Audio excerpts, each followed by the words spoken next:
Hello everyone. Before we start, make sure to like and subscribe to the channel, and leave a comment with where you're from and what time you're watching. That way, YouTube will keep showing you stories just like this one. Now, let's begin. Last October, my wife Jennifer and I drove down to the Gulf Coast for our 10th anniversary. We'd been saving up for months, putting away every extra dollar we could find, and finally booked this gorgeous beachfront condo in a small Florida town called Pelican Bay. The rental photos showed floor-to-ceiling windows overlooking pristine white sand, a massive king bed with ocean views, and this charming vintage decor that Jennifer absolutely loved. We arrived on a Sunday afternoon, exhausted from the 8-hour drive but buzzing with excitement. The building was one of those older complexes from the 80s, painted this faded coral pink that had probably been vibrant 30 years ago. The property manager, a guy named Carl with deep-set eyes and fingernails bitten down to the quick, met us in the lobby and handed over the keys while barely making eye contact. The first night was perfect. We opened all the windows, listened to the waves, shared a bottle of wine on the balcony while watching the sunset paint the sky orange and purple. But around 2 in the morning, I woke up to this smell drifting through the bedroom. It was subtle at first, like maybe a mouse had died in the walls. That sweet, sick odor that makes your throat close up. Jennifer was still asleep, her face peaceful against the pillow. So I got up quietly and checked around the room, sniffing near the baseboards and air vents. The smell seemed strongest near the closet, a walk-in with mirrored doors that reflected the moonlight coming through the windows. I opened it carefully, trying not to wake Jennifer, and the odor hit me like a physical force. Thick, cloying, unmistakably the smell of decay. I grabbed my phone and used the flashlight to look around the closet. It was mostly empty, except for some extra pillows on the top shelf and a few wire hangers that jangled when I brushed against them. The smell was definitely coming from somewhere inside, but I couldn't pinpoint the exact source. The next morning I called Carl while Jennifer was in the shower. He answered on the 6th ring, sounding annoyed that I'd interrupted his Monday morning. When I explained about the smell, he immediately launched into this rehearsed-sounding speech about how the building's plumbing was old, how sometimes the pipes backed up, how the salt air made everything corrode faster than usual. He promised to send someone to check it out when they got a chance, which I knew meant never. Jennifer noticed the smell as soon as she walked into the bedroom that morning, wrinkling her nose and asking if maybe a seagull had gotten trapped in the attic and died. We tried to make the best of it, spending most of Monday on the beach, swimming in the surprisingly warm October water and hunting for sand dollars along the shoreline. But every time we went back to the condo to grab sunscreen or water, that smell would hit us, getting stronger as the day heated up. By evening, it was unbearable. Jennifer had started getting headaches, and I noticed she kept touching her throat like she was trying not to gag. We moved our suitcases to the living room and decided to sleep on the pull-out couch, keeping the bedroom door shut tight with towels stuffed under the gap. Around midnight, I couldn't stand it anymore. I told Jennifer I was going to take another look in that closet, maybe move things around and find whatever was causing the stench. Armed with my phone's flashlight and a dish rag tied around my nose and mouth, I went back into the bedroom. The smell had gotten so bad that my eyes started watering immediately. In the closet, I pushed aside the hanging clothes rod and started examining the walls more carefully. The back wall had this weird textured wallpaper, like bamboo print from the 70s, peeling at the corners. When I pressed on it, one section felt different, hollow, like there was space behind it. I found a seam in the wallpaper near the floor and started pulling. The paper came away easily, too easily, revealing what looked like a piece of drywall that had been cut and poorly replaced. There were fingerprints in the dried joint compound around the edges, and I could see where someone had done a rushed patch job. The smell was definitely coming from behind this section of wall. I knew I should stop, call the police maybe, or at least wait until morning. But something made me keep going. Maybe it was anger at having our anniversary ruined, or maybe just the need to know what was causing this nightmare. I went to the kitchen and found a butter knife, then came back and started prying at the edges of the drywall patch. It popped out after a few minutes of work, revealing a dark cavity about 3 feet wide and 2 feet deep. The smell that rushed out made me stumble backward, retching into the dish rag. I had to sit on the bed for a minute, breathing through my mouth and fighting the urge to vomit. When I finally worked up the courage to shine my light into the hole, I saw wrapped bundles like packages wrapped in clear plastic and duct tape, stacked carefully in the space. The packages were different sizes, some long and narrow, others round and compact, all wrapped meticulously in layers of plastic sheeting. Through the semi-transparent wrapping, I could make out dark mottled shapes inside. One package near the front had torn slightly, probably from age or heat, and something pale was visible through the gap. I leaned closer, holding my breath, and that's when I saw it. A human hand, gray-green with decomposition, the fingers curled into a claw. The wedding ring was still on the 4th finger, a simple gold band that caught the light from my phone. I scrambled backward so fast I knocked over the nightstand, sending the lamp crashing to the floor. Jennifer called out from the living room, asking if I was okay, but I couldn't form words. I just stood there, staring at that hole in the wall, my mind trying to process what I'd found. I must have stood there for 5 minutes before my brain kicked back into gear. I took photos of everything, the hole, the packages, the visible hand, then carefully replaced the drywall piece, though my fingers were trembling so badly I could barely hold it in place. I walked out to the living room trying to keep my face neutral and told Jennifer we needed to leave immediately. She started asking questions, but something in my expression must have scared her because she stopped mid-sentence and started packing. While she threw our things into suitcases, I called 911 from the balcony, speaking in a low voice so she wouldn't hear the details. The dispatcher kept asking me to repeat myself, like she couldn't believe what I was saying. They told us to get out of the condo and wait in our car, that officers were on their way. The police arrived in force, 3 patrol cars, then detectives, then crime scene technicians in white suits who sealed off the entire building. We sat in our car for hours, watching officers go in and out, their faces grim. A detective named Hoffman, a tall woman with prematurely gray hair pulled into a tight bun, interviewed us separately. She asked about Carl, about when we'd booked the rental, about whether we'd noticed anything else unusual. I mentioned Carl's nervous behavior, how quickly he'd dismissed the smell, and she wrote everything down in a small spiral notebook. Around 3 in the morning, they brought Carl in for questioning. I watched him in the back of the patrol car, his head down, shoulders shaking. Jennifer kept asking me what I'd found, but I couldn't bring myself to tell her the truth yet. I just held her hand and said the police would explain everything. Hoffman came back to our car around sunrise with an update that made everything infinitely worse. They'd found 7 bodies in various states of decomposition, all wrapped and hidden in different spots throughout the building, inside walls, under floorboards, in sealed sections of the attic. The oldest remains were from about 8 years ago, the newest maybe 6 months. All were renters who had supposedly checked out early or left without notice, according to the rental records. Carl had been the property manager for 12 years, living in a unit on the ground floor, keeping meticulous records of every guest. She said he'd been surprisingly cooperative once they'd confronted him with the evidence, almost relieved to be caught. The victims were people traveling alone, or couples without family checking in on them regularly, people whose disappearances wouldn't immediately raise alarms. The investigation took over the entire town. News vans arrived before noon, reporters interviewing anyone who'd ever stayed at the complex.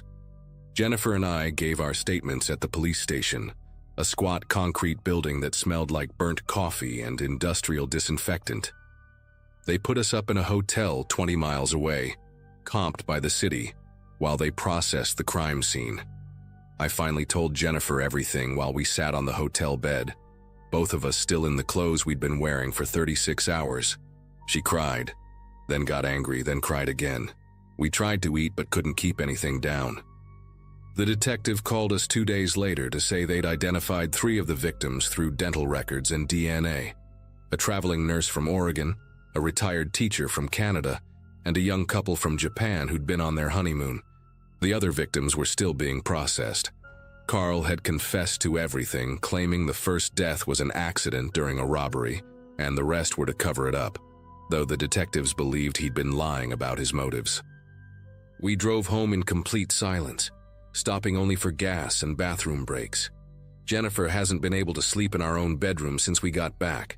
She says she can still smell that odor, even though I've told her it's impossible. We've both been in therapy, trying to process what happened, but some things just don't fit into neat psychological boxes. The detective called last month to tell us Carl had been sentenced to life without parole, that all the victims had finally been identified and their families notified. She thanked us for our help, said we'd brought closure to a lot of people. But closure feels like the wrong word when I still wake up at 2 in the morning, convinced I can smell that sweet, sick stench drifting through our house. Jennifer wants us to renew our vows next year, to reclaim our anniversary from this nightmare. I agreed, but we're going to the mountains this time, somewhere far from the ocean, somewhere with no closets to hide secrets, somewhere we can pretend that people don't do unspeakable things in places meant for making memories.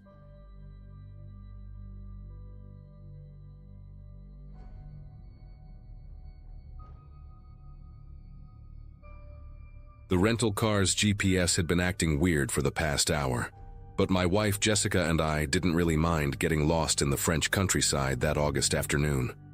We were 2 weeks into our anniversary trip, driving through those endless sunflower fields between Lyon and Avignon, taking whatever back roads looked interesting. I was 34 then, teaching high school history in Denver, and Jess was running her online jewelry business. We'd saved for 3 years for this trip, and honestly, getting away from the tourist spots was exactly what we wanted. Around 4 in the afternoon, we spotted this incredible abandoned farmhouse set back from the road, all weathered stone and collapsed wooden beams, with wildflowers growing through what used to be windows. The light was hitting it just right, that golden European summer light photographers go crazy for, and Jess immediately grabbed her camera from the back seat. We pulled over onto this dirt patch beside the road, maybe 50 yards from the farmhouse. The whole area was dead quiet except for some cicadas buzzing in the heat.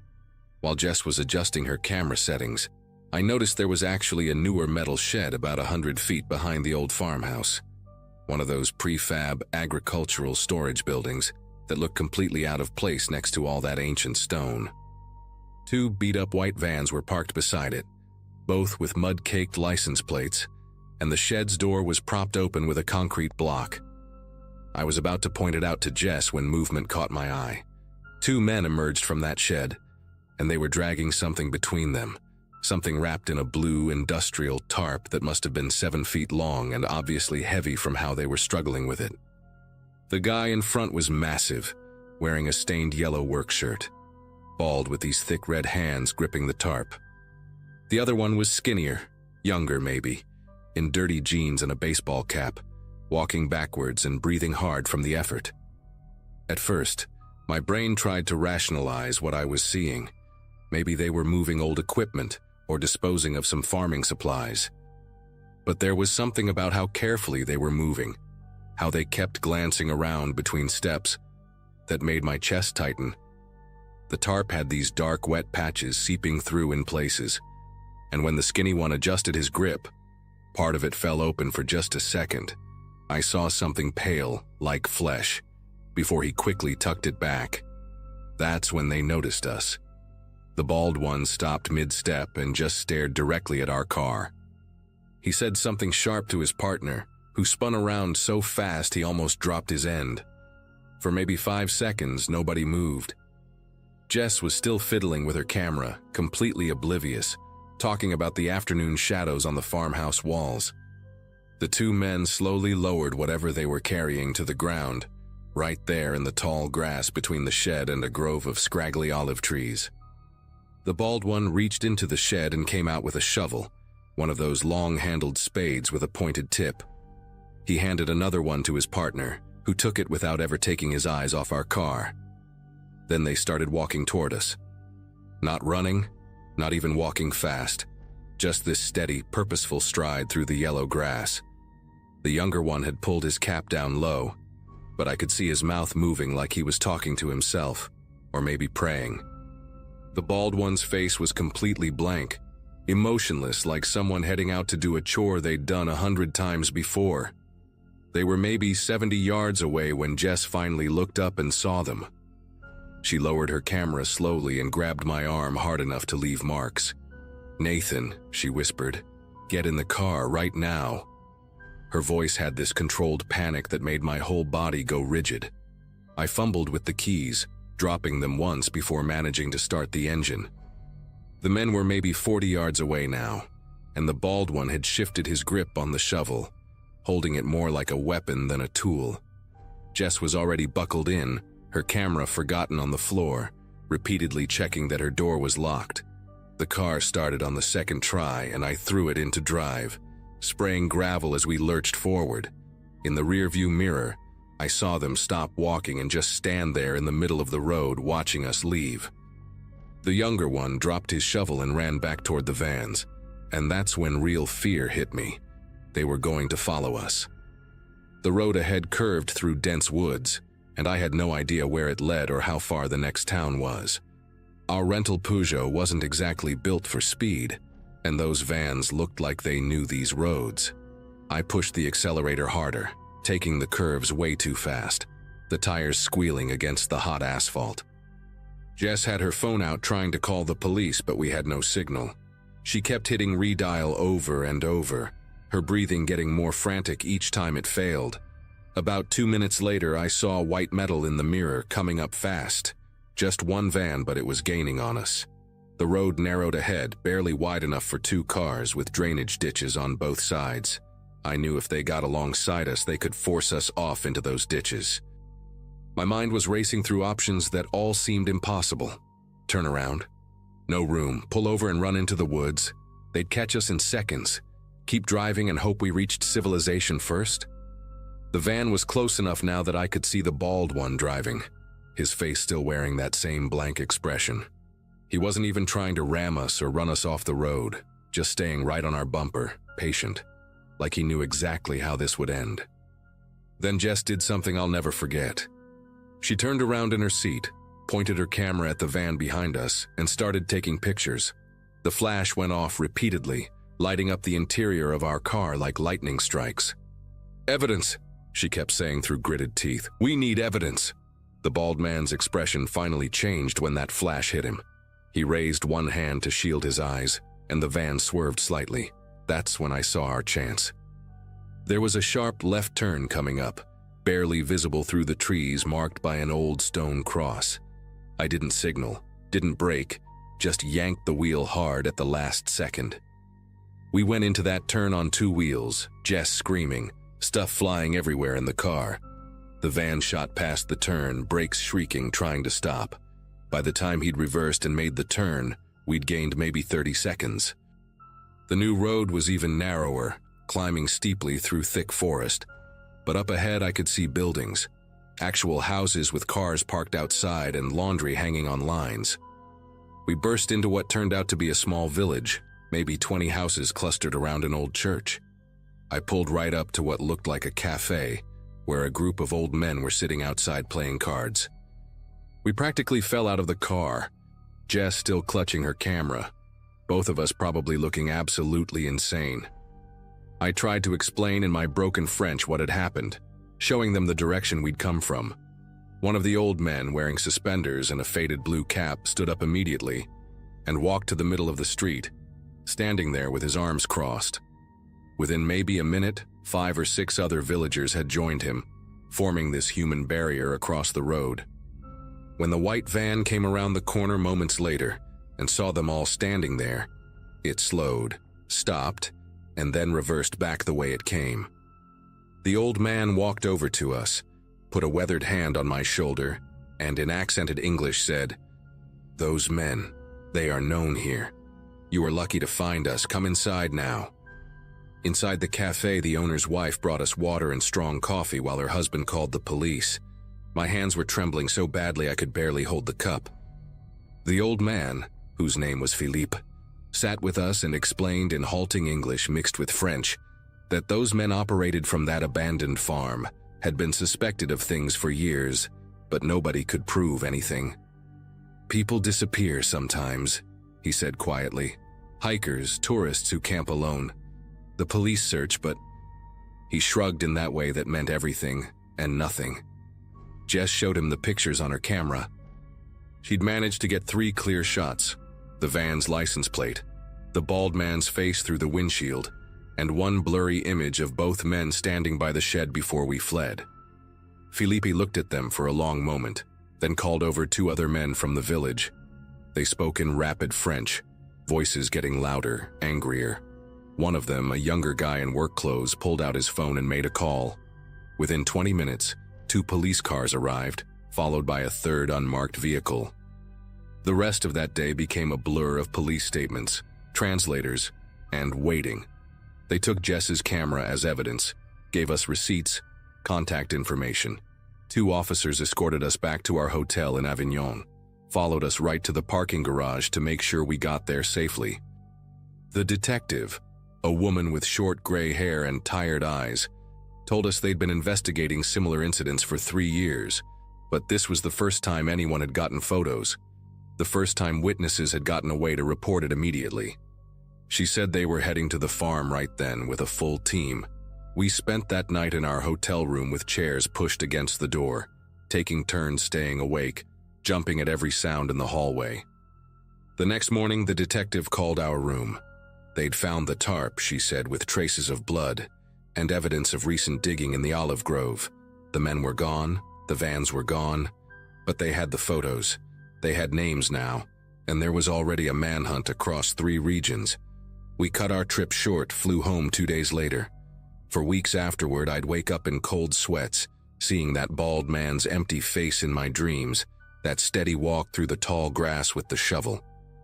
Jess couldn't look at her photography equipment for months. The French police stayed in contact through email, sending updates when they could. 6 weeks after we got home, we received a call from the detective. They'd caught them, both men, trying to cross into Spain with fake papers. In the younger one's van, they found rope, tarps, shovels, and other things she wouldn't specify over the phone. The investigation had linked them to at least 4 missing persons cases over 5 years. She said our photos, our escape, and most importantly, us leading them to that village where witnesses saw everything, had been the break they needed. The trial would take months, maybe years, but they had them. We'd have to testify eventually, probably by video link, but for now we were safe. She thanked us for our courage, though I told her it wasn't courage, just pure terror and luck that got us to that village. It's been 2 years now since that afternoon in the French countryside. Jess started taking pictures again, but only in cities, only in crowds. We don't do road trips anymore. Don't stop at scenic spots along empty roads. Sometimes I think about what would have happened if we'd been just a little slower, if that turn hadn't been there, if that village hadn't existed. The detective emailed us after the trial concluded. Both men got life sentences. They'd found remains at 3 different locations, all near abandoned farms they'd been using. She said we were the only witnesses who'd ever gotten away. Philippe from the village sent us a message through the police, saying the cafe owner wanted us to know we'd always have a place at his table if we ever came back. We won't. Some places, some moments, they change you permanently.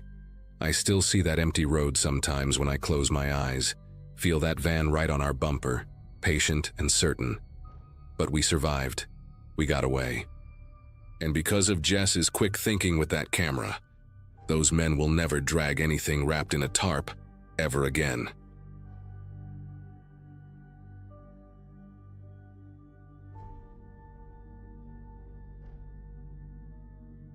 The 4 of us were heading up to my uncle's cabin in the mountains that Friday night in early September. I was 24, fresh out of college, working my first real job at an accounting firm in Phoenix.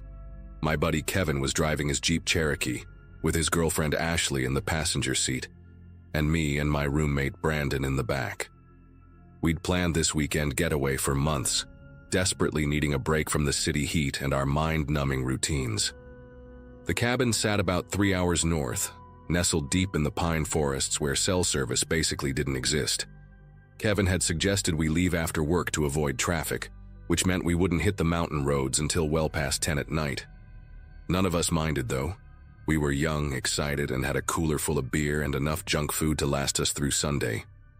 The first 2 hours flew by with us singing along to old songs, telling stupid jokes, and Ashley occasionally grabbing the wheel when Kevin tried to air drum to his favorite parts.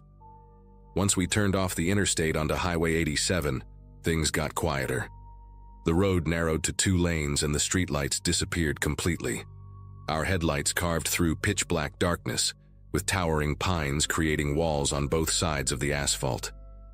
Brandon had fallen asleep against the window, snoring softly, and Ashley was scrolling through her downloaded Netflix episodes since we'd lost signal about 20 minutes back.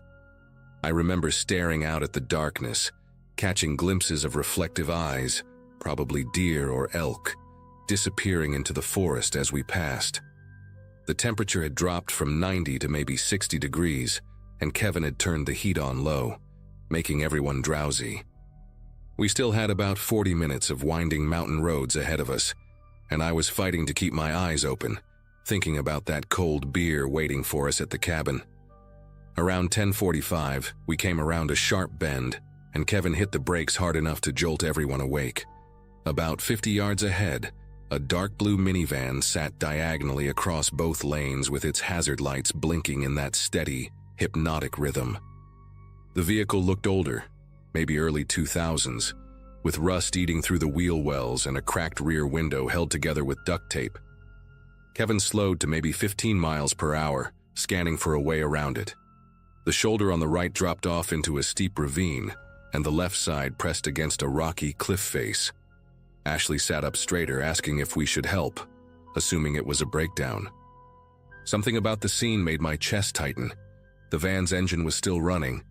I could see exhaust fumes drifting in our headlights, and both front doors hung wide open like wings. No one stood near the vehicle waving for help, no flashlight beams searching for whatever problem had caused them to stop. The forest around us had gone completely silent, not even the usual cricket chirps or owl calls you'd expect on a warm September night.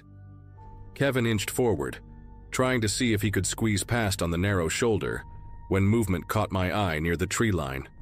2 figures stepped out from behind thick pine trunks on opposite sides of the road, maybe 20 feet from the van.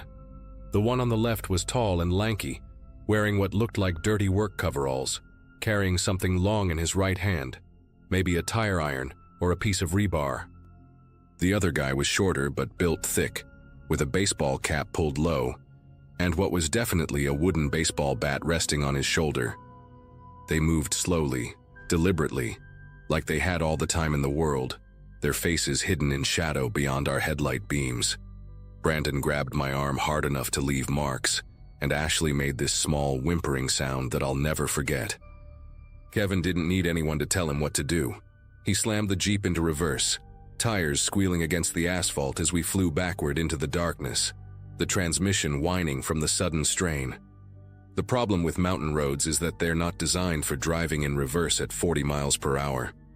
Kevin kept his eyes glued to the rearview mirror while I twisted around to help guide him, shouting warnings about the curves coming up. The Jeep fishtailed dangerously close to the guardrail, and I could hear gravel spraying up into the undercarriage. Behind us, or in front of us now, the minivan's headlights suddenly blazed to life, high beams cutting through the night like searchlights. The engine roared as it straightened out and started following us. Those 2 men must have jumped in fast because within seconds that beat-up van was gaining on us, close enough that I could make out the spider web of cracks across its windshield. Ashley was screaming at Kevin to go faster. Brandon was frantically trying to get his phone to work, holding it up toward the window like that would magically give us signal. The van stayed maybe 10 feet from our front bumper, swerving whenever Kevin swerved, matching our speed perfectly like some twisted game of tag where we all knew what would happen if they actually caught us. After what felt like hours but was probably 90 seconds, we reached a slightly wider section where the road had been cut into the mountainside for a scenic overlook. Kevin cranked the wheel hard, spinning us around in a move that would have been impressive if we weren't all certain we were about to die. The Jeep's tires screamed and smoked as we did a complete 180, narrowly missing the stone barrier that separated the overlook from a 500-foot drop. Now facing the right direction, Kevin floored it, the engine roaring as we shot forward. The minivan tried to follow our maneuver but wasn't as lucky. They overshot the turn and had to stop completely to avoid going over the edge, giving us maybe a 30-second lead. My heart hammered so hard I thought it might crack my ribs, and I could taste copper in my mouth from biting my tongue during that spin. We flew through the darkness at speeds that would have been insane even in broad daylight, taking curves without slowing down, feeling the Jeep lift slightly on two wheels more than once.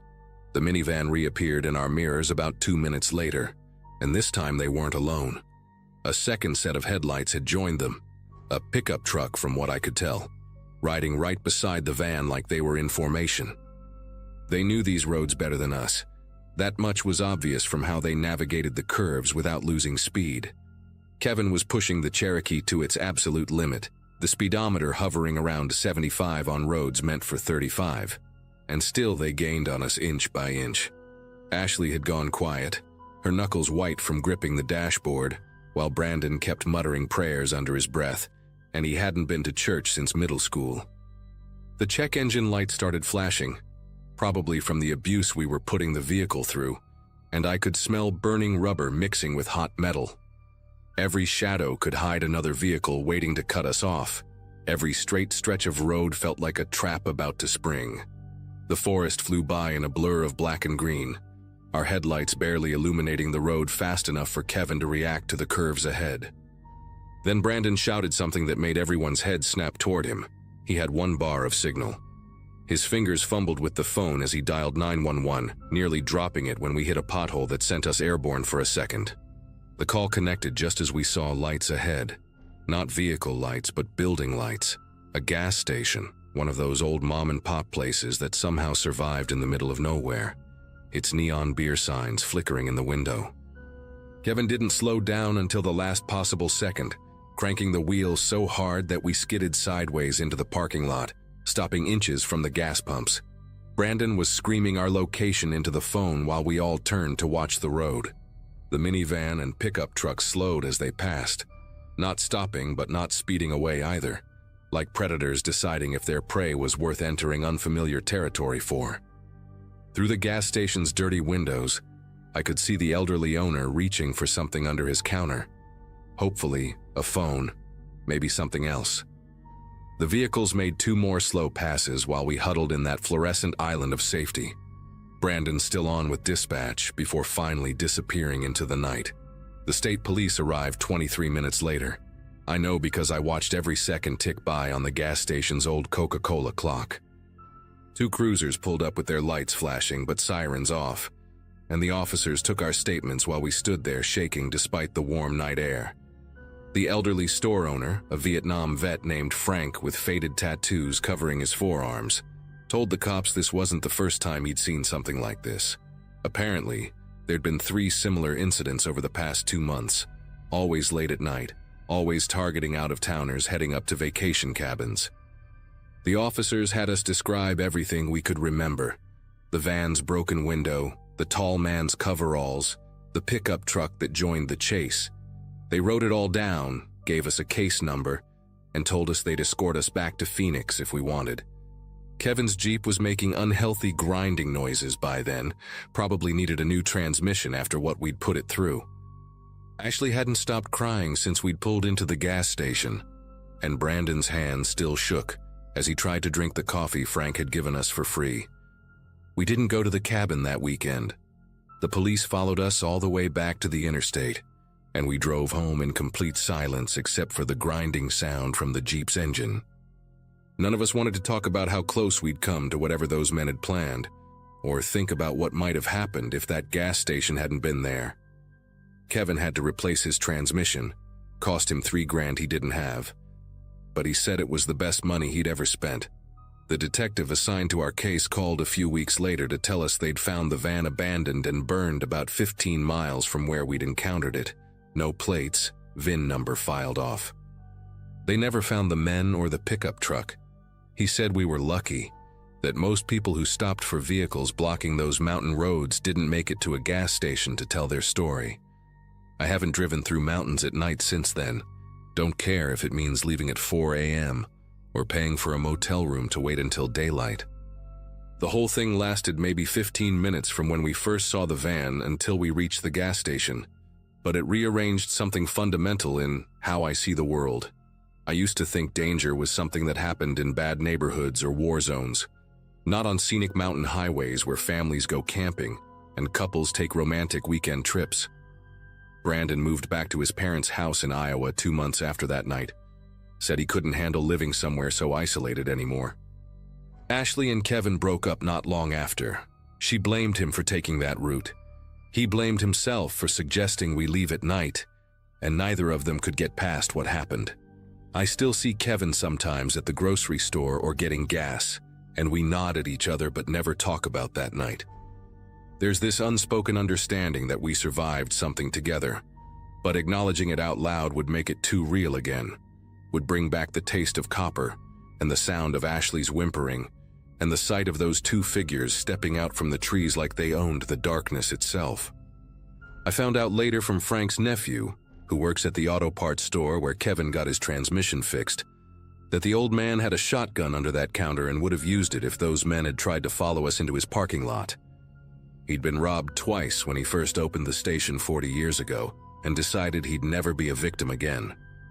Sometimes I think about those other people the detective mentioned, the ones who didn't make it to a gas station, and I wonder if they had families still searching for answers, still driving those mountain roads in daylight looking for any sign of what happened.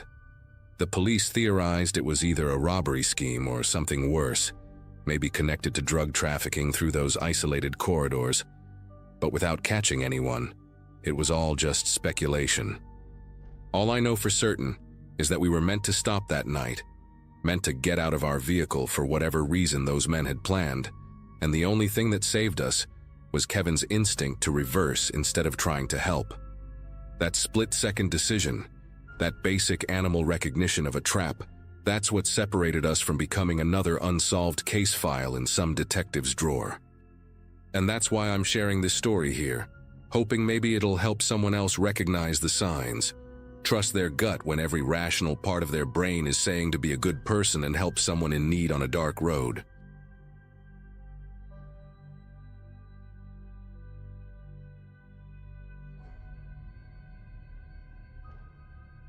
Most people think budget trips are just about cheap hostels and instant noodles, but mine turned into something I still can't talk about without feeling sick.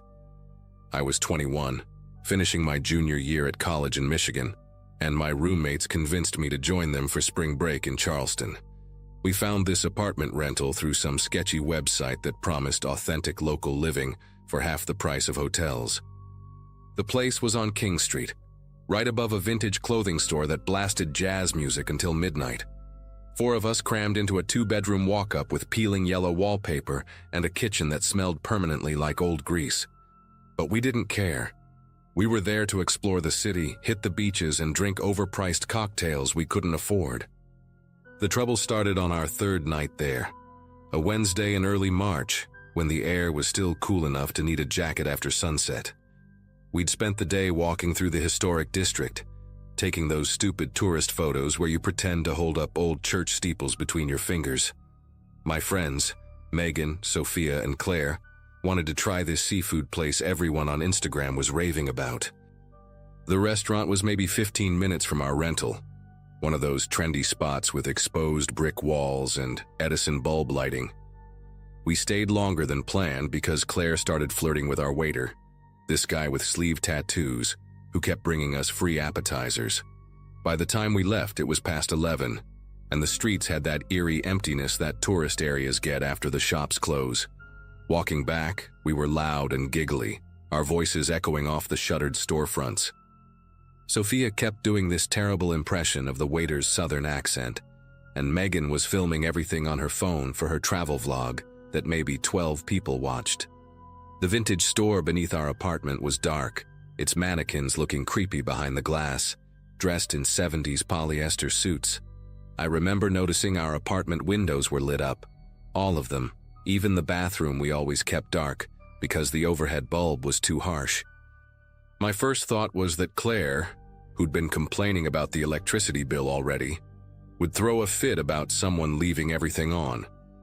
The street door to our stairwell was propped open with a brick, which wasn't unusual since the lock had been broken when we arrived and the landlord said he'd fix it, eventually.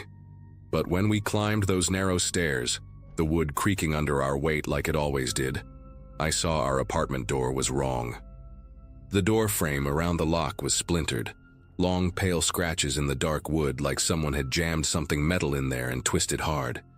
The door itself was open maybe 6 inches, and through the gap, I could hear movement, drawers sliding, papers rustling, the specific sound of someone going through things that weren't theirs.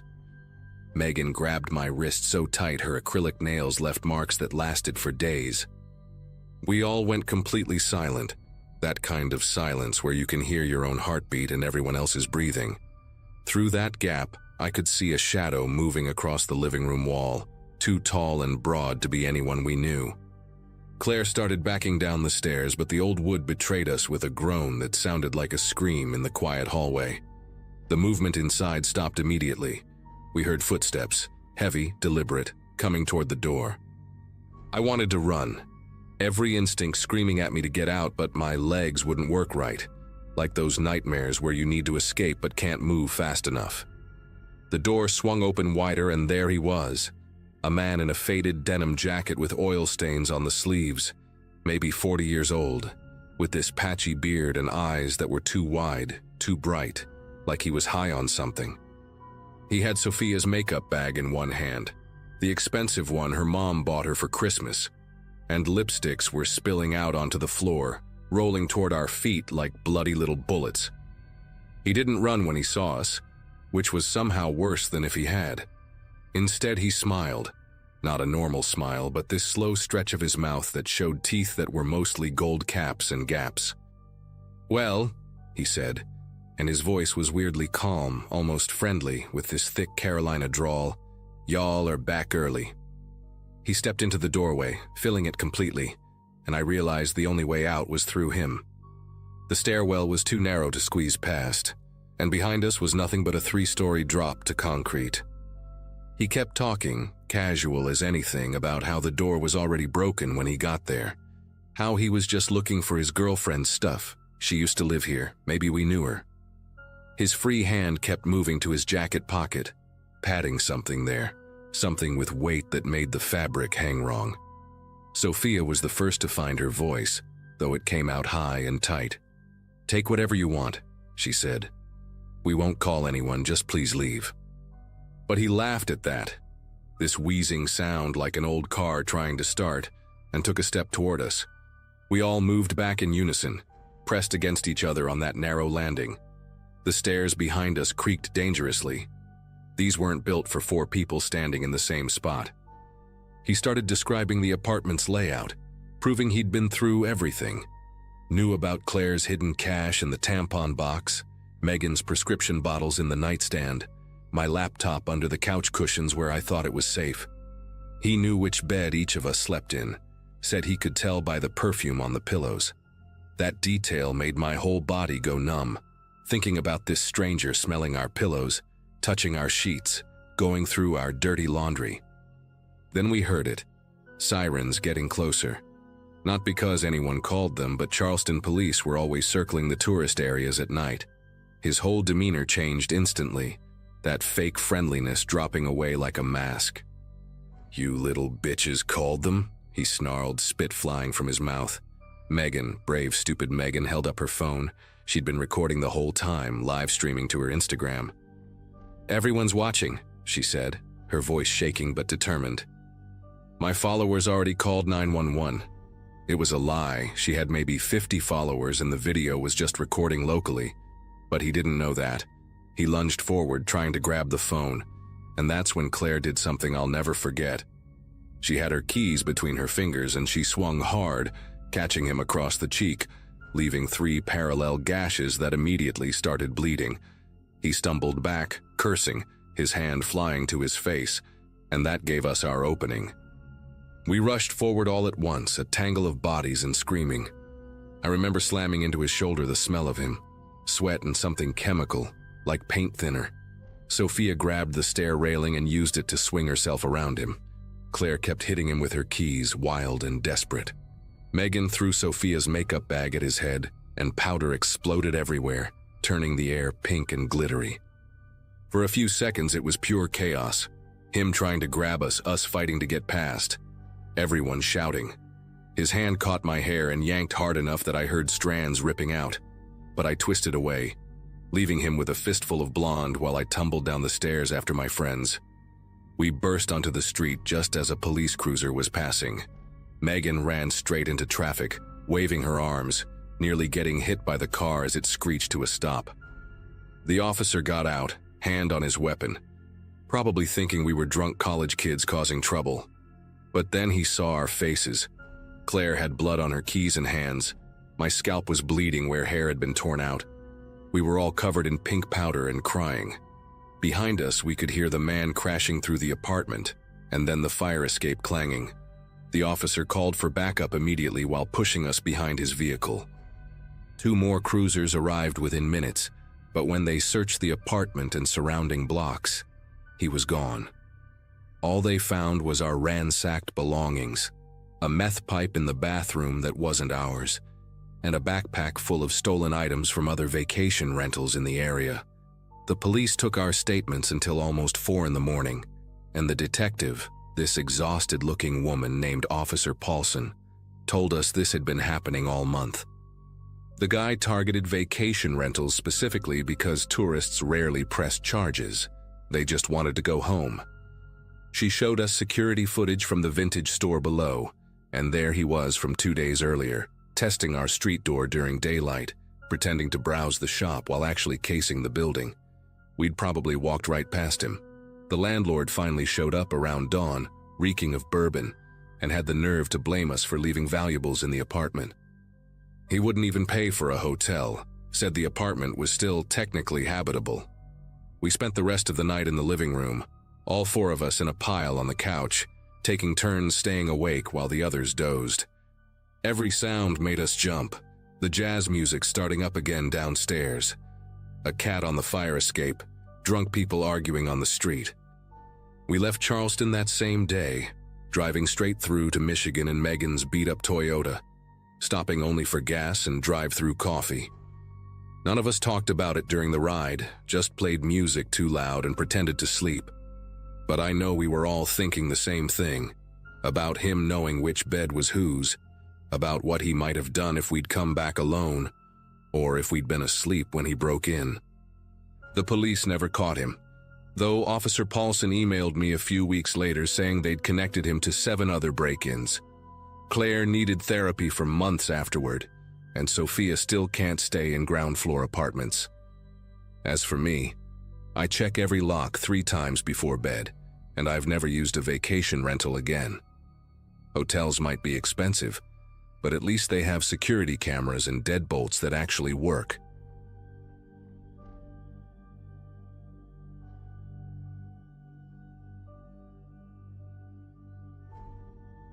The worst vacation of my life happened 2 years ago at what was supposed to be a paradise in Barbados. My husband Tom and I had saved for months to afford 5 nights at the Crystal Sands Resort, one of those places where everything's included and you're not supposed to worry about anything except which cocktail to order next. We'd been married for 7 years, and between his job at the warehouse and my shifts at the hospital, we desperately needed this break. The brochures showed pristine beaches, smiling staff, and couples lounging by infinity pools. What they didn't show was how isolated the resort actually was, 40 minutes from the nearest town, surrounded by nothing but jungle and a single winding road that connected it to civilization. Our room was on the 3rd floor of the Sunset Wing, room 312, facing the ocean but requiring a long walk through multiple corridors to reach the main areas. Everything seemed perfect that first afternoon when we arrived around 2 o'clock. The lobby had marble floors that gleamed under crystal chandeliers, and the staff greeted us with champagne and cold towels. After checking in, we changed into our swimsuits and headed straight for the main pool. a massive lagoon-shaped thing with a swim-up bar and underwater speakers playing reggae music. That's when I first noticed him. A heavy-set man, probably in his 40s, sitting alone at the poolside bar nursing what looked like whiskey on the rocks, while everyone else had tropical drinks with umbrellas. He wore expensive-looking sunglasses and a gold chain that caught the sun. But what made me uncomfortable was how he kept adjusting his position on the bar stool to face wherever I moved in the pool. Tom was doing laps, completely oblivious while I tried to enjoy floating on a pool raft, but every time I glanced toward the bar, those sunglasses were pointed directly at me. Around 4:30, I decided to get out and dry off on one of the lounge chairs near the shallow end. Tom joined me, and we ordered piña coladas from a waiter who seemed to appear out of nowhere. They were really attentive at this place. The man at the bar had shifted again, now facing our direction even though it meant turning his back to the bartender. He had this way of pretending to check his phone while obviously watching us, holding it at an angle that didn't match someone actually reading a screen. When our drinks arrived, I mentioned it quietly to Tom, who turned to look just as the guy quickly swiveled back toward the bar. "Probably just drunk," Tom said, squeezing my hand. "These all-inclusive places, people start drinking at breakfast. But drunk people usually have trouble focusing on anything for long, and this man had been laser-focused on me for over an hour. His drink level never seemed to change either, like he was nursing it just to have an excuse to stay at that particular spot. The thing that really unsettled me was when I went to use the bathroom near the pool area. The women's room was down a little hallway past the towel station, and as I walked there, I heard footsteps behind me matching my pace exactly. When I sped up slightly, they sped up. When I stopped to pretend to check my phone, they stopped too. I spun around and there he was, about 20 feet back, suddenly very interested in a potted palm tree. He had taken off his sunglasses and his eyes were this pale gray color like dirty ice. Without the shades, I could see his face clearly. Weathered skin with deep lines around his mouth, a thin scar through his left eyebrow, and this peculiar way of breathing through his mouth that made his jaw hang slightly open. I practically ran into the bathroom and stayed there for 10 minutes, hoping he'd be gone when I came out. He was, but when I got back to the pool, he was at his spot at the bar again, sunglasses back on, facing my empty lounge chair like he'd been waiting for me to return. We left the pool area around 6 to get ready for dinner. The resort had 5 restaurants, and we'd made reservations at the steakhouse on the 2nd floor of the main building. Walking back to our room, I kept checking behind us, but the corridors were empty except for a few housekeeping carts. Tom thought I was being paranoid, but he humored me by double-checking that our door locked properly, and even putting the chain on while we showered and changed. The Sunset Wing was designed in this confusing way where you had to walk through 3 different corridors and pass 2 emergency stairwells to get from the elevators to our room. The hallways had this thick burgundy carpet that muffled footsteps completely, and the lighting was dim.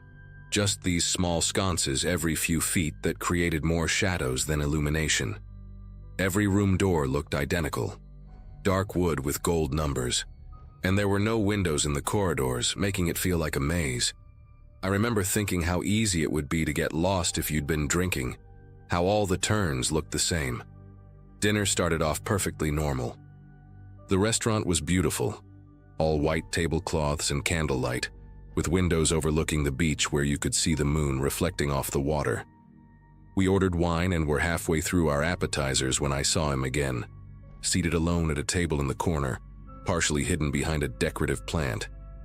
This time he wasn't wearing sunglasses, and he'd changed into a white linen shirt that looked expensive but had yellow stains under the arms. He was cutting his steak in this methodical way, taking tiny bites while staring directly at our table. The waiter came by and asked if everything was all right because I'd stopped eating, and when I whispered that the man in the corner was making me uncomfortable, he said he'd speak to the manager. But when the manager came over 5 minutes later, the man's table was empty, just a half-eaten steak and a glass of red wine left behind. The manager apologized and offered us free dessert, saying some guests overindulged and forgot their manners. Tom tried to lighten the mood by joking about it, but I couldn't stop thinking about how the man knew exactly which restaurant we'd chosen out of 5 options. After dinner, Tom suggested we check out the casino on the ground floor, but I just wanted to go back to the room. My nerves were shot, and the wine wasn't helping. The walk back to room 312 felt longer than before, and I kept hearing things. A door clicking shut somewhere behind us, the elevator arriving even though we hadn't called it, footsteps that seemed to stop whenever we stopped. Tom was getting frustrated with my jumpiness, saying I was ruining our vacation over some lonely weirdo who probably did this to women all the time. When we finally reached our door, I made Tom check inside the room first while I waited in the hallway. He thought I was being ridiculous, but he did it anyway, even checking the bathroom and the closet. We locked up tight, deadbolt, chain, and Tom even wedged a chair under the door handle as a joke to make me feel better. We watched some movie on TV, and by 11 o'clock I was starting to feel silly about the whole thing. Tom was already snoring beside me when I finally drifted off, the sound of the ocean waves through our balcony door almost drowning out my lingering anxiety. I woke up at 2:47 a.m. to the sound of metal scraping against metal. At first I thought I was dreaming, but then I heard it again, the distinctive sound of a key card being inserted into our door's lock. The little light on the lock flashed red, and there was a muffled curse from the other side. Tom was still dead asleep, so I shook him hard while watching the door handle, which was now jiggling violently. Someone was trying different key cards, sliding them in and out, and each time the light flashed red, the person would grunt and try again. The chair Tom had wedged against the door started to shift slightly with each attempt to push the door open. I whispered Tom's name urgently, and he finally woke up, confused until he heard the next scrape of a card in the lock. We both sat there in the dark, completely still, watching the door handle turn back and forth.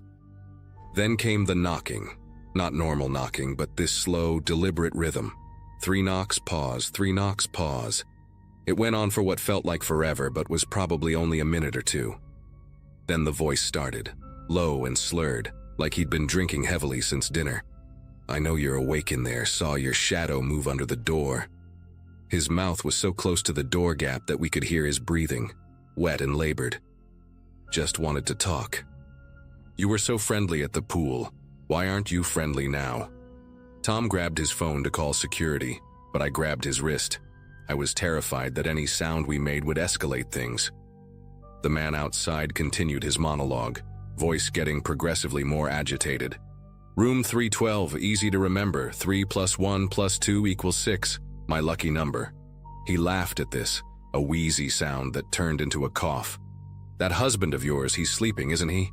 Heavy sleeper." I watched him at dinner, saw him drink those 3 glasses of wine. Bet he won't wake up for anything. The door handle rattled again, more violently this time, and we heard him slam his shoulder against the door. The chain held, but the sound was so loud I was sure other guests would hear. But no one came out to check, no voices in the hallway, nothing. Tom finally called security while I called the front desk simultaneously. The woman who answered sounded half asleep and asked me to repeat myself twice before she understood. Meanwhile, the man outside had started sliding something under our door. Business cards, dozens of them, all blank except for a handwritten phone number. He kept talking while he did it, describing my bathing suit, the color of my nail polish, the exact spot where I'd applied sunscreen at the pool. "You missed a spot on your left shoulder," he said. "It's probably red now." I could help with that. Tom was on the phone with security, giving our room number, but they said they were on the opposite side of the resort dealing with another issue, and it would take at least 10 minutes to get someone to us. 10 minutes felt like a lifetime. The man outside had gone quiet for a moment, and then we heard the sound of liquid hitting our door, followed by the unmistakable smell of urine. He was urinating on our door while humming some tune I didn't recognize. Tom lost it then, shouting that he was calling the police, that he had a weapon, anything to make the guy leave. But the man just laughed and said, "No cell service out here for regular phones. Only the resort phones work. And the police? 45 minutes away if they hurry." The next few minutes were the longest of my life. We pushed the dresser in front of the door, then the desk, creating a barricade while the man outside alternated between pounding on the door and periods of eerie silence where we could only hear his breathing. During one of those quiet moments, we heard him talking to someone else. Another male voice, younger sounding, asking what he was doing. The man said I was his wife, and I'd locked him out after an argument. The other voice seemed skeptical but walked away after the man insisted everything was fine. That's when real panic set in because I realized he was coherent enough to lie convincingly to strangers. He wasn't just some drunk guest. He was calculating. Tom grabbed the lamp from the nightstand, ready to use it as a weapon if the man somehow got through. I was in the bathroom filling the ice bucket with scalding hot water from the tap, thinking I could throw it if needed. We heard him trying the balcony next. Our room was on the 3rd floor, but there was a narrow ledge that connected the balconies, and he was out there trying to shimmy across from the adjacent room. Tom rushed to lock the sliding door just as we saw his silhouette appear at the edge of our balcony. Security finally arrived at 3:19 a.m. I know the exact time because I'd been staring at the clock, counting every second. We heard shouting in the hallway, the man's voice getting higher and more frantic, claiming we'd invited him and then changed our minds. There was a scuffle, the sound of someone being slammed against the wall, and then multiple voices as more security arrived. The head of security knocked on our door, identifying himself and sliding his ID under so we could verify it was really him. When we finally opened the door, the hallway reeked of urine, and there were those business cards scattered everywhere. They took our statements. Tom showed them photos he'd taken of the man through the peephole, and they assured us he was being held until the police arrived. Turns out he wasn't even a guest at the resort. He'd been sneaking in for weeks, using a stolen staff keycard to access different areas. They found him living in a maintenance room in the basement, with dozens of photos on his phone of female guests, including several of me from that day. The resort moved us to a different room, comped our entire stay, and begged us not to post about it online. We left the next morning anyway, driving straight to the airport even though our flight wasn't for 3 more days. I still have nightmares about those pale gray eyes and that wet, raspy breathing against our door.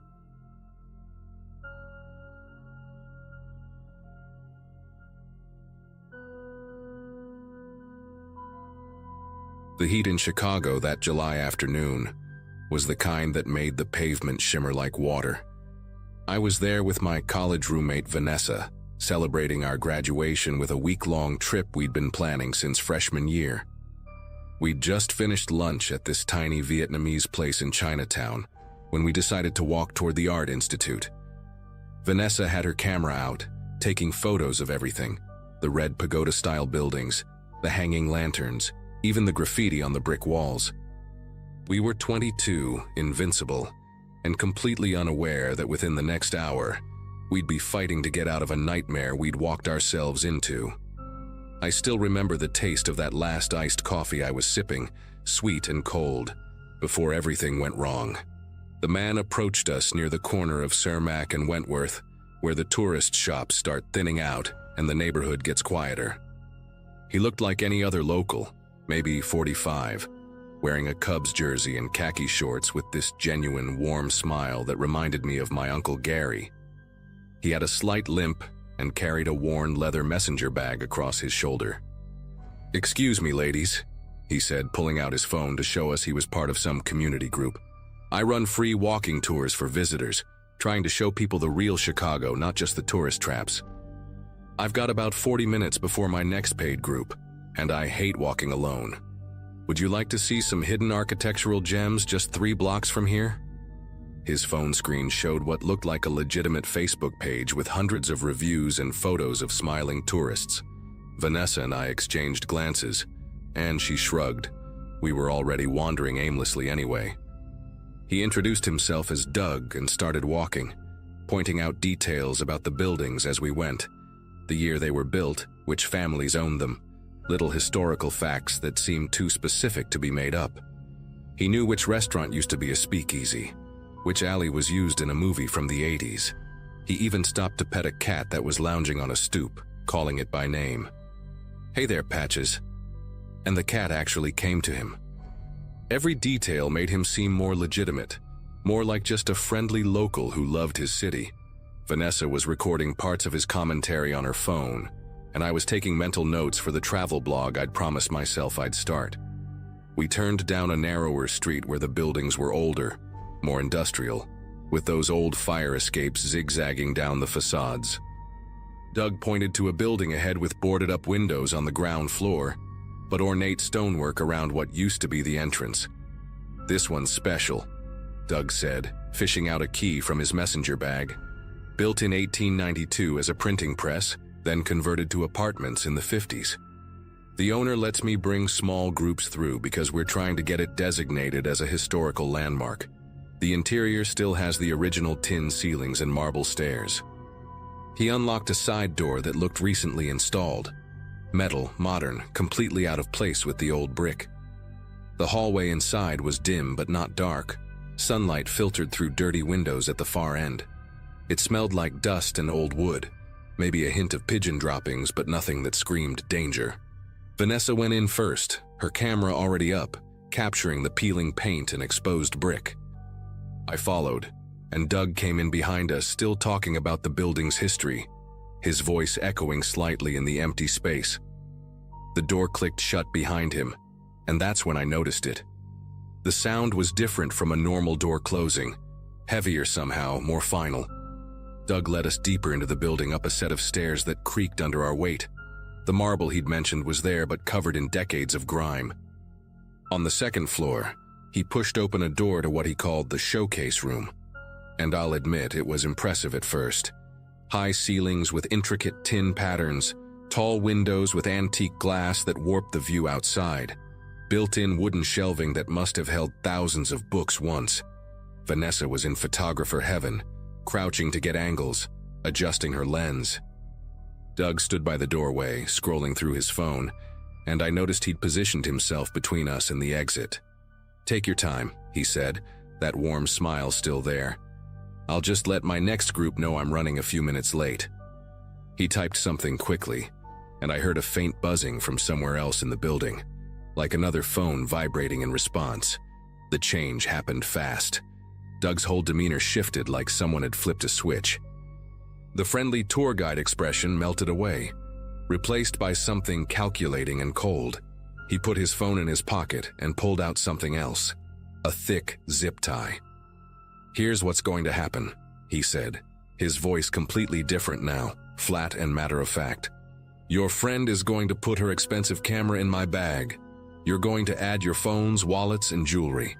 Then we're going to have a conversation about pins and passwords." Vanessa spun around, her face going pale when she saw what he was holding.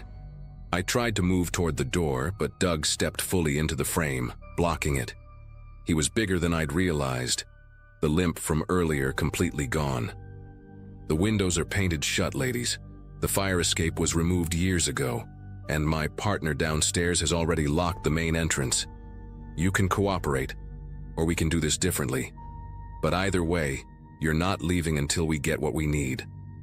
My mind went into overdrive, calculating options while trying to keep my face neutral. Vanessa's hands were trembling as she clutched her camera, a Canon her parents had given her for graduation, worth at least $3,000. I remembered something from a self-defense class I'd taken junior year. Never let them take you to a second location, and we were already in one. But the instructor had also said sometimes compliance is survival, especially when outnumbered. "Okay," I said, trying to keep my voice steady. "We'll cooperate, just nobody needs to get hurt, right?"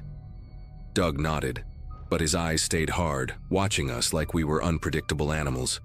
I slowly reached for my crossbody bag, making a show of opening it. Inside, along with my wallet, was a small canister of pepper spray attached to my keys. It was one of those legal ones, not very strong, but maybe enough if I could get close. The problem was Doug maintained his distance, clearly experienced at this. That's when we heard footsteps on the stairs, slow, deliberate, each one echoing through the empty building. Doug's partner appeared in the doorway, and my heart sank even further. She was maybe 30, wearing yoga clothes like she'd just come from a gym, blonde hair in a messy bun, the kind of person you'd ask for directions without thinking twice. She was carrying a backpack and had latex gloves on. "These two?" she asked Doug like we were items on a shopping list. "Yeah, the camera alone will cover this month's rent," he replied. The woman approached Vanessa first, probably because she looked more scared. "Camera first, honey. Nice and slow." As Vanessa lifted the camera strap over her head, I saw something that gave me the tiniest spark of hope. Her phone was still recording video in her jacket pocket, the lens barely visible. She'd never stopped recording when Doug had revealed himself. If we could somehow get out of here, we'd have evidence. But first, we had to survive. The woman was going through Vanessa's bag when we heard it. Sirens getting closer. Not just one or two, but multiple emergency vehicles. Doug and his partner exchanged a quick glance, and for the first time I saw uncertainty in their eyes. The woman walked quickly to one of the tall windows, peering through the warped glass. "Fire trucks," she said, "3 of them. They're stopping at the warehouse 2 blocks over." Doug relaxed slightly, but I didn't. This was our chance. I started coughing, violent, hacking coughs that bent me over double.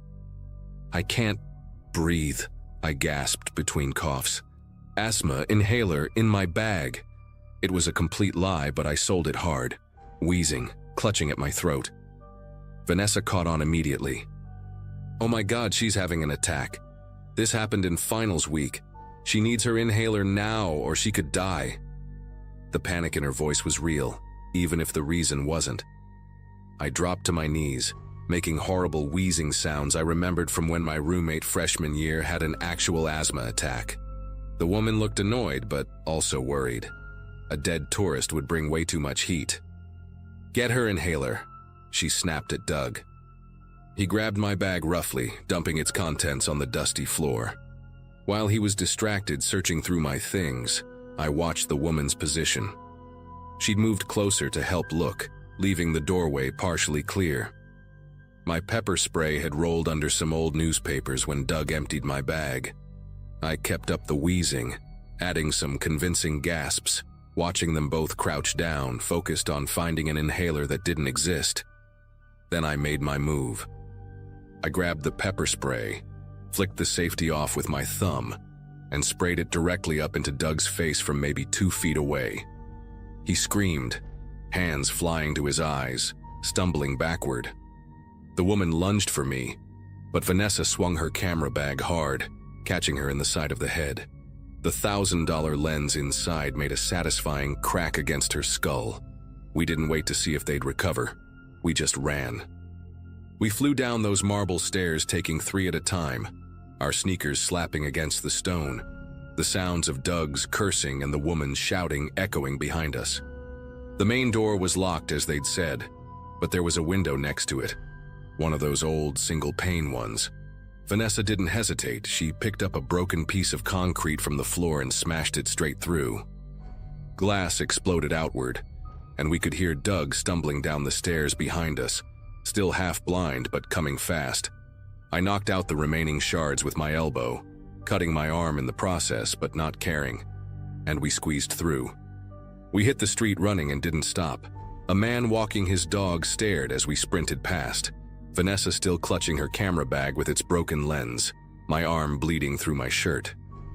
We ran for 4 blocks before we saw a police car parked outside a Walgreens.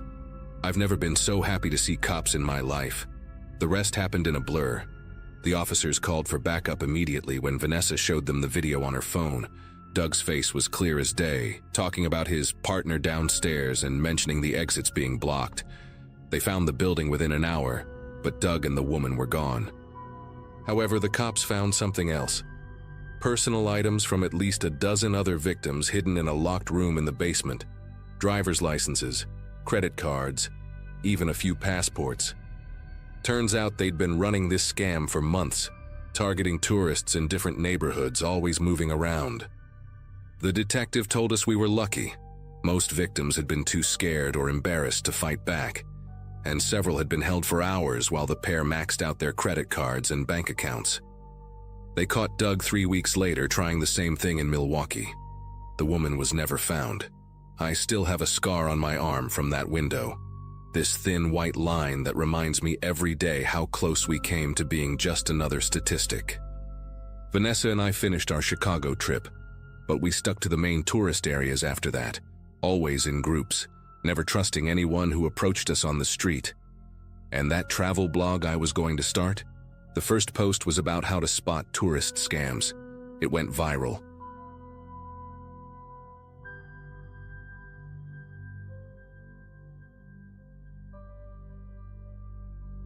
I went to the desert festival that year mostly for the escape. Back then, I was juggling 2 part-time jobs and living with my cousin in a cramped apartment near the city. So a weekend surrounded by music, endless sky, and friends felt like exactly what I needed. We'd driven out in 2 cars, packed with tents, coolers, and more sunscreen than food. The place was massive, a sprawl of makeshift campsites dotted with flags, fairy lights, and the constant low hum of bass rolling over the sand. During the day, the heat wrapped around you like a heavy blanket. But once the sun dipped, the air turned sharp and cool, and the desert felt like a different world. On the second night, we'd all gone to one of the main stages to see a band my friend Danielle had been raving about for months. The crowd was thick, the kind of press where strangers brush past you every few seconds, and neon lights blurred in my vision with each turn of my head. Somewhere between getting pulled into a dance circle and queuing for overpriced lemonade, I lost track of my group. Normally I wouldn't have cared. I've got a decent sense of direction.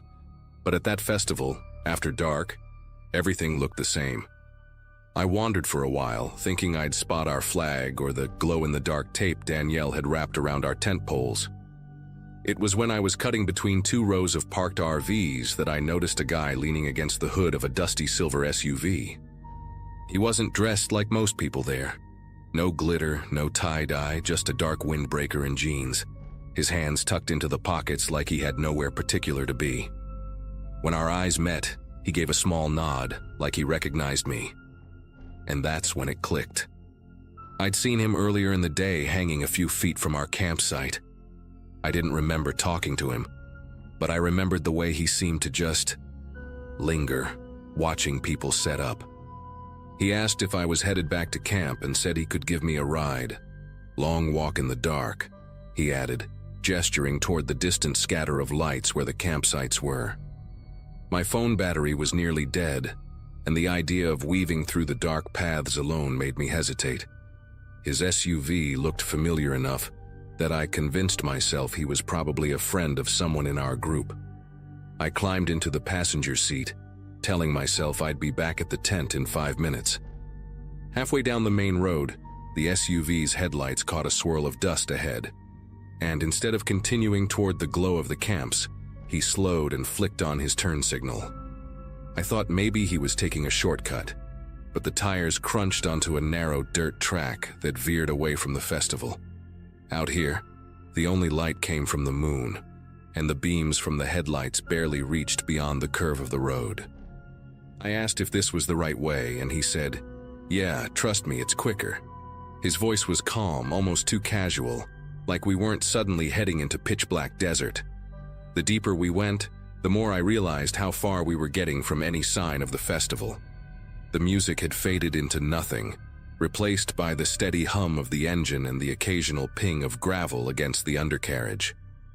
Sagebrush blurred past, and every so often the headlights would catch a cluster of rocks that looked like figures until we got close. My phone had dipped into the dreaded no service zone, and the battery icon was down to a single red sliver. I kept glancing at it, willing a bar of reception to pop up, while he kept his eyes locked on the road. After a few minutes, we passed a rusted-out water tank and what looked like the skeletal frame of an old shed. He slowed again, scanning the dark beyond the windshield like he was looking for something specific. That's when I started noticing little things. The way his knuckles tightened slightly on the steering wheel, the faint scent of cigarette smoke baked into the upholstery, the faint click of his tongue against his teeth every so often. I didn't know what lay ahead on that dirt road, but the idea of getting there with him suddenly felt like the worst plan I'd ever agreed to. I tried to play it off, asking casually how he knew the festival, who he came with, but his answers were short and vague. "Met some people," he said, then nothing more. No names, no details. The wind rattled the passenger side mirror, and I found myself focusing on that sound, counting each rattle as if it might anchor me. Somewhere up ahead, a faint orange glow flickered between the ridges, not like the steady light of the camps, but more like a fire. He steered toward it without hesitation. The orange glow grew brighter as we approached, until the shape of a small open clearing came into view. In the middle sat a metal drum, flames licking out of the top, casting jittery shadows across the sand. A folding chair lay tipped on its side near it, and beyond that, I could barely make out the outline of some kind of shack or trailer, dark except for a sliver of light seeping through one window. He pulled up alongside the fire, put the SUV in park, and cut the engine. The sudden silence felt heavier than the desert air itself. He turned toward me then, and for the first time since I'd gotten in, he smiled. Not a big, welcoming grin, but something small and unreadable, like he'd been waiting for this moment. "Gotta grab something real quick," he said, reaching into his pocket. Without waiting for a reply, he got out, his boots crunching over the sand as he headed toward the trailer. Fire popped, sending a spray of sparks into the night, and I sat there gripping the seatbelt, trying to decide if getting out would be safer than staying put. I leaned over, scanning the dash for anything: keys, a phone charger, a map. But the SUV was stripped down to the basics. No personal clutter, no hint of who he was. That's when I noticed the faint hum of another engine somewhere behind us, out on the main road. It was distant but steady, and the thought hit me like a lifeline. If I could get out and flag whoever it was, maybe I could get back without having to see what he was grabbing. Sliding out of the passenger seat, I kept low and moved around to the far side of the SUV, using it as cover. My sneakers sank into the loose sand with every step, making it impossible to move quietly. But the crackle of the fire and the faint wind covered most of it. The hum of the other engine grew closer, and I stepped out from behind the SUV, waving my arms toward the road. The headlights of a pickup truck came into view on the main road, its low beams sweeping across the scrub. I stepped further into the open, waving both arms over my head. The SUV's driver must have heard me, because I caught a quick flash of movement near the trailer, his silhouette turning sharply toward me before breaking into a stride. My pulse hammered in my ears, but the truck was already slowing, its tires crunching over the gravel shoulder. A man in his 50s leaned out the driver's window, squinting at me. "You lost?" he called over the rumble of the engine. I didn't bother with details, just said I needed to get back to the festival and that my friends were looking for me. He gestured to the passenger side, and I climbed in without a glance back at the SUV. The moment the door shut, he eased the truck onto the road, heading in the opposite direction of the dirt track. In the side mirror, I saw the man from the SUV standing in the clearing, his face just beyond the reach of the firelight. We rode in silence for a while, the hum of the truck steady, the lights of the festival slowly reappearing on the horizon. The driver eventually said he'd been a vendor at the event and was heading back after packing up. He didn't ask questions, just made sure I was dropped off at a security tent near the entrance.